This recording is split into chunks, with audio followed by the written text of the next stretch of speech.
ध्यान का अर्थ होता है शांत, मौन बैठे हुए कुछ भी न करना। ध्यान का अर्थ होता है एक अंतराल, एक निर्विचार अंतराल, एक ऐसा अवकाश जहाँ कोई भी विचार न चल रहा हो। जब विचार नहीं चलते अंदर, तब तुम्हारे उस शून्याकाश में सद्गुरु प्रवेश कर सकता है। जब एक क्षण के लिए भी विचार रुक जाते हैं, तभी अचानक सद्गुरु की ऊर्जा तुम्हारी ओर तेजी से आगे बढ़ती है। इसी को बर्क या अनुग्रह कहा जाता है। एक दिन राबिया ध्यानी साधकों के बीच जब सत्संग में बैठी हुई थी, तभी वहां हसन आया और बोला, मैंने पानी पर चलने की क्षमता अर्जित कर ली है, मेरे साथ चलिए, हम दोनों पानी पर चलते हुए वहीं बैठकर आध्यात्मिक चर्चा करें। अब यह हसन के लिए पूरी तरह मूर्खतापूर्ण कृत्य था, लेकिन वह सत्य साईं बाबा के ही समान था। उसकी दिलचस्पी शक्तियों को पाने की थी। उसने यह जरूर सीखा होगा कि पानी पर कैसे चला जा सकता था। अब वह इसे राबिया को दिखाना चाहता था।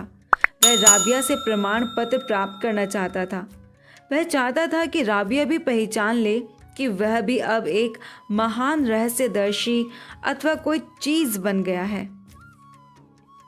उसने उन लोगों को नहीं देखा जो वहां बैठे हुए थे। उसने यह भी नहीं देखा कि वे वहां बैठे हुए थे। उसने यह भी नहीं देखा कि वे वहां बैठे हुए क्या कर रहे थे। वह तो केवल अपनी आध्यात्मिक शक्ति का प्रदर्शन करने को उत्सुक था जो उसने प्राप्त की थी। जब तुम्हारे आध्यात्मिक विकास में कुछ विशिष्ट शक्तियों का घटना शुरू होता है, तो उन्हें प्रदर्शित न किए जाने के लिए बहुत बड़े साहस की जरूरत होती है। जैन सद्गुरु रिंझाई के एक शिष्य के बारे में यह कहा जाता है कि किसी अन्य धर्म के किसी सद्गुरु के एक शिष्य ने बातचीत के दौरान उससे कहा, हमारा सद्गुरु तो बहुत बड़े बड़े चमत्कार करते हैं, वह जो चाहते हैं वही कर सकते हैं। मैंने स्वयं उन्हें बहुत सा चमत्कार करते हुए देखा है। मैं उनका स्वयं गवाह हूँ। तुम्हारे सद्गुरु के बारे में ऐसी महान उपलब्धियां कौन सी हैं? वह क्या चमत्कार कर सकते हैं? और रिंझाई के शिष्य ने उत्तर दिया, मेरे सद्गुरु सबसे बड़ा चमत्कार यही कर सकते हैं कि वह कोई भी चमत्कार नहीं करते। इसी बात पर ध्यान करो। मेरे सद्गुरु सबसे बड़ा यही कर सकते हैं कि वह कोई भी चमत्कार नहीं करते। जब चमत्कारी शक्तियाँ घटना शुरू होती हैं, तो केवल दुर्बल मनुष्य ही उनका प्रयोग करेंगे। जो शक्तिशाली हैं वह उन्हें करेगा नहीं, क्योंकि वह जानता है कि अब उसके लिए यह दूसरा जाल है।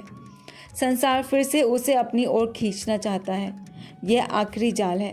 यदि तुम इन आध्यात्मिक शक्तियों से बचते हुए शांत बने उनके साक्षी बने रह सकते हो, यदि तुम उनमें उलझे बिना, उनके जाल में बंदी बने बिना उनसे होकर गुजर सकते हो, केवल तभी तुम अपने शाश्वत घर में पहुंचते हो। यह एक बहुत बड़ा जाल है। यह हसन जरूरी संयोग से इन शक्तियों से टकराया होगा। अब वह उनका प्रदर्शन करना चाहता है। स्वाभाविक रूप से वह जरूर ही राबिया के पास, जो उन दिनों सबसे महान रहस्यदर्शिनी थी, इसलिए आया होगा। मेरे पास पानी पर चलने की क्षमता है, आइए। और हो सकता है वह अपने अंदर गहरे में यह भी सोच रहा हो कि संभवतः राबिया के पास भी यह शक्ति ना हो। वहीं बैठकर आध्यात्मिक चर्चा करें।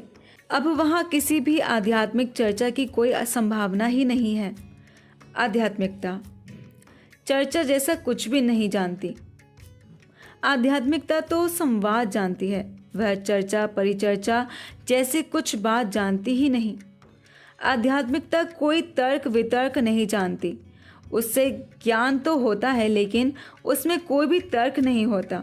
एक सद्गुरु जो कुछ जानता है, वह उसमें दूसरों को सहभागी बना सकता है, लेकिन उसमें वहाँ कोई भी विवाद या विवेचन नहीं है।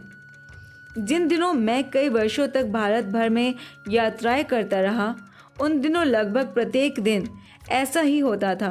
बहुत से ज्ञानी जन, पंडित, शिक्षाविद और विद्वान आदि मेरे पास आकर मुझसे कहते थे, हम आपके साथ कुछ चीज़ों पर चर्चा और विवेचन करना चाहते हैं। और मेरा उत्तर हमेशा होता था, यदि आप कुछ जानते हैं तो मुझे बतलाइए, मेरे साथ उसमें मुझे सहभागी बनाइए, मैं उसे प्रसन्नता के साथ ग्रहण करूँगा। यदि आप नहीं जानते, तब जो थोड़ा बहुत जानता हूँ मैं आपको उसका सहभागी बना सकता हूँ, तब आप उसे ग्रहण कीजिए। यदि हम दोनों ही जानते हैं, तब फिर बातचीत करने की ज़रूरत ही क्या है? यदि हम दोनों भी नहीं जानते, तब भी बात करने की क्या ज़रूरत? विवाद या विवेचन करना, चर्चा परिचर्चा करना अर्थहीन है। केवल यही संभावनाएं हैं, या तो हम दोनों ही नहीं जानते, तब हम लोग कितना भी तर्क वितर्क करते रहें, उससे किसी भी निष्कर्ष पर नहीं पहुंचेंगे। इसी तरह से मनुष्य सदियों से तर्क वितर्क करता रहा है और इन महान वाद विवादों का कभी कोई अंत हुआ ही नहीं। अथवा हम दोनों ही जानते हैं, तब वहाँ कुछ भी कहने की कोई आवश्यकता ही नहीं है। दो महान रहस्यदर्शियों कबीर और फरीद मिले और 48 घंटों तक मौन बैठे रहे। किसी ने भी एक शब्द तक नहीं कहा। कुछ कहने की वहाँ कोई आवश्यकता ही नहीं थी। दोनों ही एक दूसरे की आंखों में झांकते रहे और एक ही सत्य को पाया, हाँ, यही घटेगा। यदि जीसस बुद्ध से मिलने आते तो घटेगा।